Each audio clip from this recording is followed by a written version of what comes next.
Welcome to this presentation on moral muscle and national fitness, Dudley Sargent's 1890 vision. In this session, we'll explore how physical fitness, moral philosophy, and health measurement intersected at a pivotal moment in American history. Dudley Sargent was a physician and a physical educator who played a key role in redefining health and performance as both a scientific and civic responsibility. In 1890, he introduced performance testing measures that helped standardize physical evaluation in schools, military preparation, and public health. His work didn't just promote exercise, it helped usher in a broader cultural movement that viewed bodily strength as a reflection of character and national readiness. Sargent's approach merged the scientific discipline of anthropometry with moral aspirations of the progressive era, turning the measurement of physical ability into a symbol of good citizenship. As we move through this presentation, we'll see how these ideas helped shape not just fitness programs, but the early logic of systems-based care, and how clinical engineering continues that legacy today by ensuring that health technologies remain aligned with both human function and ethical intent. The year 1890 was a pivotal one in U.S. history, a year of cultural contradiction and transformation. It marked both an end and a beginning. The Wounded Knee Massacre in December 1890 symbolized the tragic conclusion of the Indian Wars. It also reflected the nation's shift in focus from territorial conquest to internal reform and consolidation. Just months earlier, Congress had passed the Sherman Antitrust Act, which was the first major federal law aimed at curbing monopolies and regulating unchecked industrial power.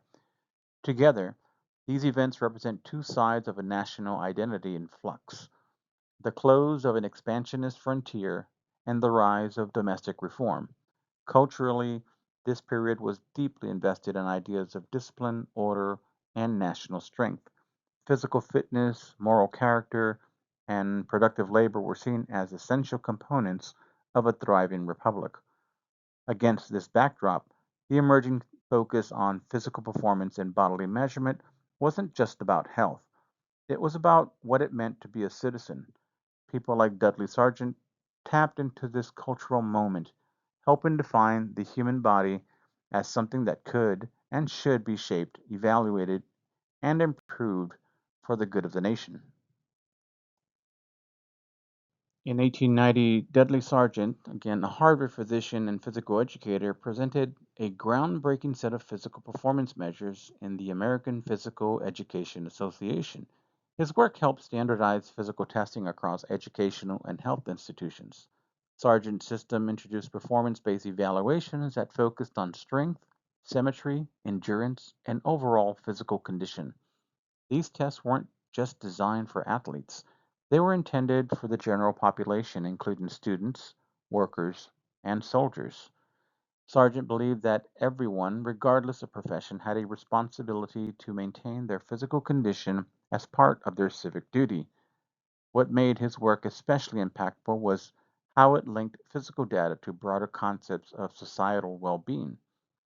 In his framework, personal health wasn't just an individual concern, it reflected the moral and functional strength of the nation. Sargent's data driven methods created benchmarks for what it meant to be fit and healthy in measurable terms. This set a major precedent for how we use performance metrics today, especially in fields like clinical engineering.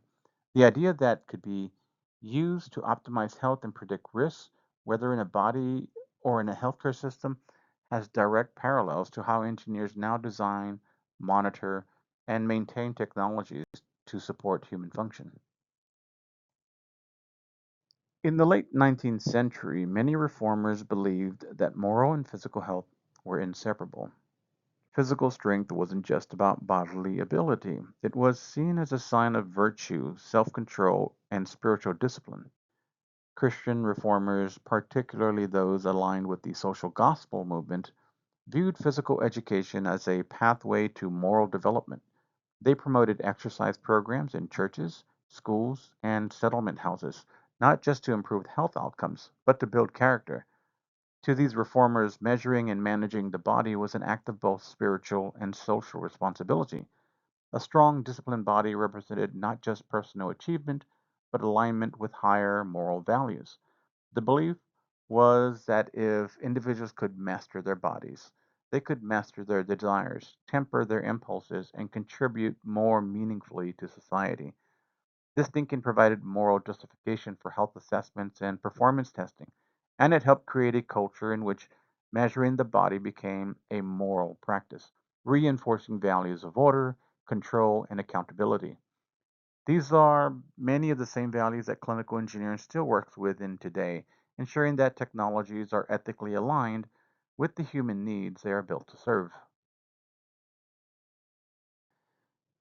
Dudley Sargent's approach to physical performance testing didn't just influence education and fitness.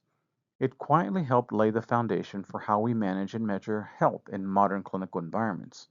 The use of standardized health metrics, height, weight, lung capacity, grip strength, was revolutionary at the time, but it also anticipated the development of modern diagnostics, where consistency, objectivity, and measurable benchmarks are critical for effective care. Over time, the tools of performance testing evolved into medical devices. Dynamometers became part of rehab assessment kits. Fitness charts became reference points in medical screenings, and basic physical requirements became a universal part of patient intake procedures. Most importantly, Sargent helped promote a culture of data driven evaluation, a mindset that is now foundational in healthcare systems. Clinical engineers today are responsible for maintaining, calibrating, and selecting the devices that make such evaluation possible. Their role ensures that every measurement used in patient care is not only accurate, but also ethically applied and technologically safe. In this way, the clinical engineering profession has inherited the responsibility to ensure that the tools and systems built to measure health still serve people, not just numbers.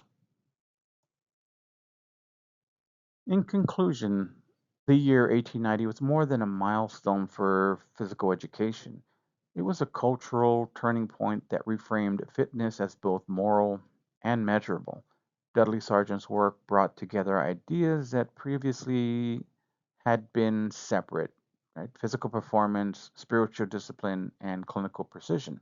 And he bridged ideals and instruments, using tools to promote national strength and individual virtue while helping formalize how the human body was assessed. This alignment between values and measurements set the stage for modern clinical practices. Today, clinical engineers continue this legacy, ensuring that healthcare systems are quantifiably safe and ethically applied standards to support diagnosis, monitoring, treatment are equally applied. So, whether calibrating a blood pressure cuff or managing complex diagnostic systems, clinical engineers uphold the same principle that Sargent promoted, that the body is not only worth uh, care, it's not worthy of care, but of precise principled stewardship. Their work keeps care accountable. It keeps it accountable to science, to systems, and to the people who use those systems and the people that those systems serve.